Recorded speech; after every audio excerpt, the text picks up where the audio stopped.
the Trevor Jackson Podcast.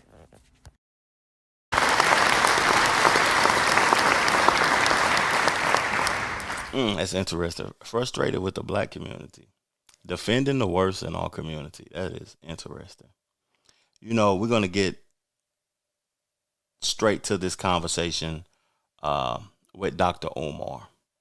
But before I get into the interaction with his daughter, him addressing the daughter and everything, I want to play something that he had to say about the black church. Mm-hmm. Just in general, as far as the black church and the role that is currently played in where we are economically, relationally, with our families, do you feel like it should have, or it has played the role that it should have played? Not since the assassination of Dr. King.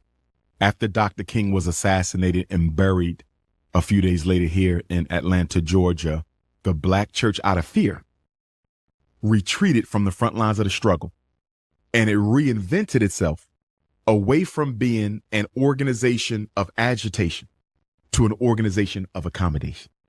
Now the black church accommodates the agenda the white power structure has for us. Before we fought. Now, let's go have a cup of tea with the president. Let's go have a cup of tea with the government and see if we can get a couple crumbs from what he's about to do. Although what he's about to do is going to destroy our community. You see that? There's no more fight in the black church. The black church is more parasitic and exploitative of the black community than the Chinese stop and go, than the Latino bodega. The difference between the Latino bodega and the Chinese stop and go and the Walmart and every place else we shop is at least you get something for your money. What do you get back from the black church when you invest? We give the black church $3 million every Sunday collectively in this country. Show me a black church with a supermarket for the people. Show me a black church with a bank for the people. Show me a black church with a manufacturing and distribution network to hire our men and women. Show me a black church with a black school that children who are not Christian or Muslim or Hebrew can go to. But is that the responsibility of the church, though? It was historically. Why did it change? That's why it's hard for me to counsel people and promote counseling individuals, because people's actions are one thing, but what they're saying is another. I want to know how many people agree with that statement and how many people disagree with that statement. I grew up in Tennessee. I didn't start going to church till I was 24 years old. I went to a church. It's titled Eternal Life Harvest Center in Knoxville, Tennessee. And Pastor Davis, I grew up in the same community, in the same neighborhood as Pastor Davis. I know all of his kids. I love them all. And he was a man of God. He was a real man of God. He gave to the community. He created things that was needed in the community. He was growing his congregation slowly. He was feeding the community, doing what he possibly could, the best he possibly could for the community. And he passed away in his early 60s. And what I want to say about this is that if we all believe in the same thing, if the black church, because he didn't speak upon religion, but if it's Baptist, if it's Christian, if it's Seventh-day Adventist, if it's just the black church in totality, if we believe in the same things that these other churches, these multicultural churches or these white churches believe in, why are we separated? Why aren't they helping each other? Why aren't they building their communities up also, and they're not contributing to building up the black church also? I don't really want to bash the black church in totality, but it's things that is bad that the black church has done. And I see a lot of pastors preying on the women.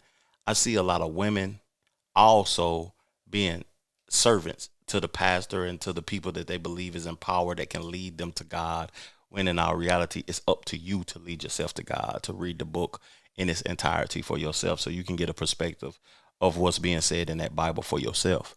It ain't up to the pastor to lead you to heaven. So with that being said, I feel like the black church has, It really did let us down. And what Dr. Umar said, it started in the 60s, but me coming up in the community that I came up in, man, in a 5 mile radius, it's 30 churches. But we don't see none of the churches buying back the community, buying back no blocks, creating no banks, creating no pharmaceutical industries to where we can have our own pharmacy. I apologize, y'all. But we don't see no black churches unifying. We don't see no churches combining.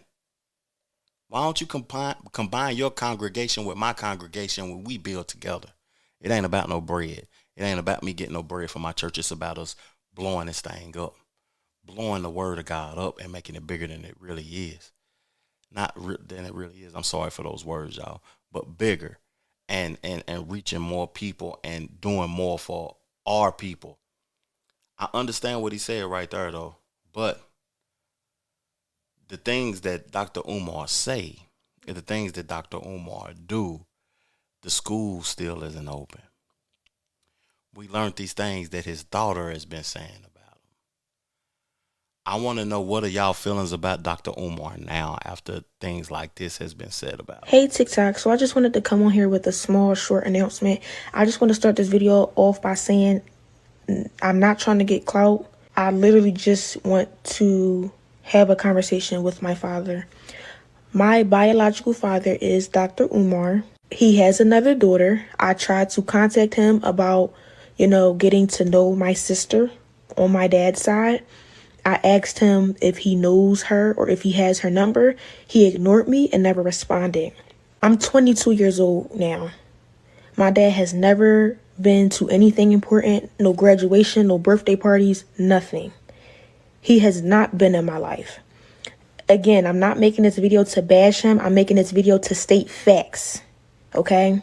You can't get on Instagram and get on social media and portray to be an activist and talk about how black kings need to be with black women, but you're not even in your black woman's daughter's life. It doesn't make sense. You're being a hypocrite. And it's frustrating because I reached out to you. I reached out to you. I shouldn't have had to do that. I'm your daughter. But I'm smart enough and logical enough to know that you would never reach out to me because you don't have my phone number. And I'm pretty sure you wouldn't try to reach out to me because for what? I don't want anything out of you. I want nothing but a conversation. Forget the relationship. I really don't care too much about that at this point. I just wanted a conversation out of you and you shut me down. You ignored me. You should never be too busy for your daughter ever in life. So I just wanted to make this video to just try to, I guess, somehow find my sister on my dad's side. So if you see this, please reach out to me. Please DM me because I want to know who you are. Why do I have siblings out there that I don't know about? It's unfair. And deadbeat fathers is very common nowadays, especially in the black community, right? We all know Dr. Umar reps the black community or whatever, but you can't rep that if you're not even in your daughter's life. You moving backwards. You're moving backwards. Not laughing at the young lady because it's funny, but I grew up with a father that I didn't know I had brothers and sisters until he was dead and gone. And I was at the funeral realizing, wow, I got a sister here. I got a brother here. I got a sister there. And he has a multitude of amount of women in his life also. It's just that not being in a child's life, no matter what you're doing or what you're contributing to the child's life, is sad. And I'm speaking from a perspective of a man without children at 45 years old. Not knowing your siblings and not having a relationship with your father and your father not being there, showing up, giving you words of encouragement as a male was hard. So I can only imagine as a female what she's missing out on, what she deserves, what she could have learned by having Dr. Umar in her presence. But the thing about Dr. Umar is that he's supposed to be opening up a school. And the school is a decade in the making and it's still not open. After seeing this, would you send your child to Dr. Umar's school is the question. It's not making sense. To the public, you look like this person, but in private, you a whole nother person. And I'm not bashing you. I just don't understand why you're ignoring me. I'm 22 years old and you have yet to be in my life. No graduations, no parties. When I get married, are you going to be at the wedding? Are you going to walk me down the aisle? Yo, I have a stepdad who has been in my life since a little girl. He has been in my life. And I thank God for him because my biological father couldn't even do that, y'all. My biological father is not even on my birth certificate because when my mom had me, he left. And I do have a DNA test. So yes, I can prove that that's my father. I would never get on here and lie to y'all. That's kind of sick and delusional and crazy. But I'm just making this video because I want to find my sister. And when I reached out to him about giving me her number or if he even had it, I was ignored. So now I guess I have to take matters into my own hands. So if you see this video, sister, please reach out to me because if he's not going to allow us to be in contact, I'll do it myself. What's crazy is that she met her sister now. She had to take it into her own hands to be able to meet her sister. I want to see how this transpires and how this evolves because it's a sad thing for a brother to be talking about opening up a school, helping out children, being a man of integrity. And then what he is educated in is like psychology, like child psychology. I'm not understanding how he got to this point when he's supposed to be a psychologist and you're not in your child's life. But one thing that a lot of people aren't addressing during this conversation is, where's the mother? What does she has to say? Because, you know, women can be bitter. Women can be harmful. Women can make things worse. And I'm not bashing women. I love women. But at the end of the day, I've been accused of things that I didn't contribute in. I've been accused of having children with people that I didn't have sex with. I had a woman try to put child support on me and I never touched her before. It's just that women can be, you know, interesting when it comes to things like this. I will have my white man paperwork.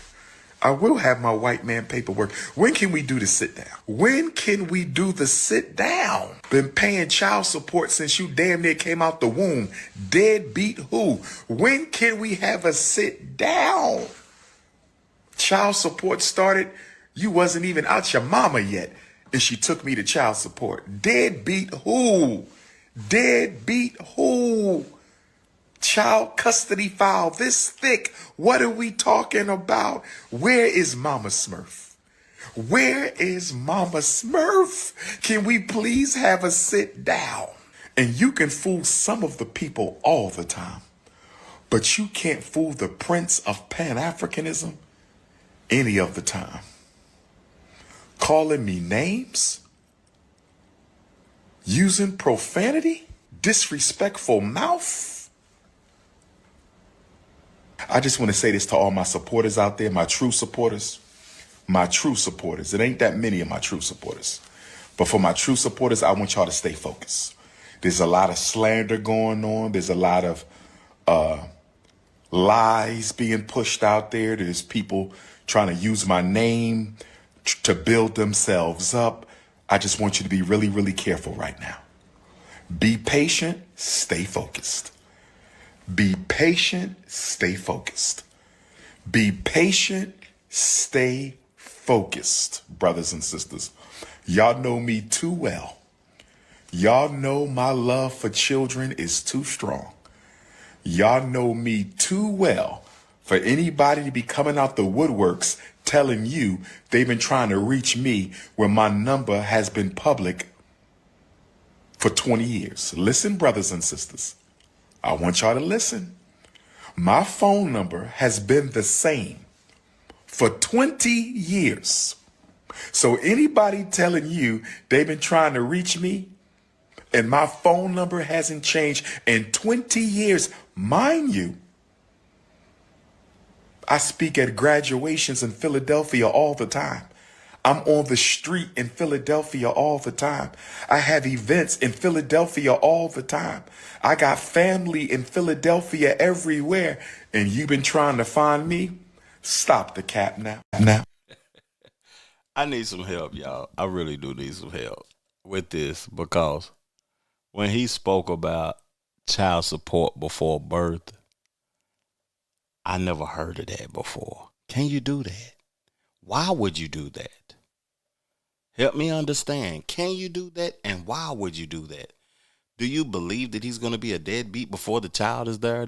Is he saying things that let you know that he's not going to support the child before the child is there?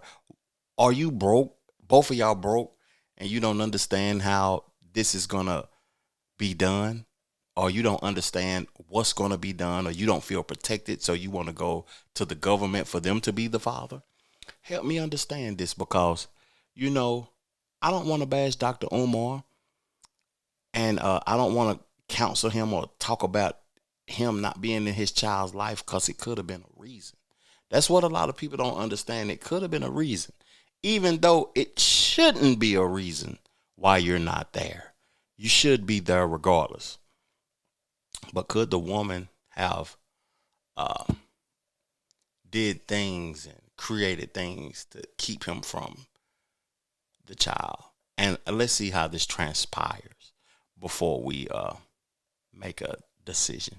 My opinion. The Trevor Jackson Podcast.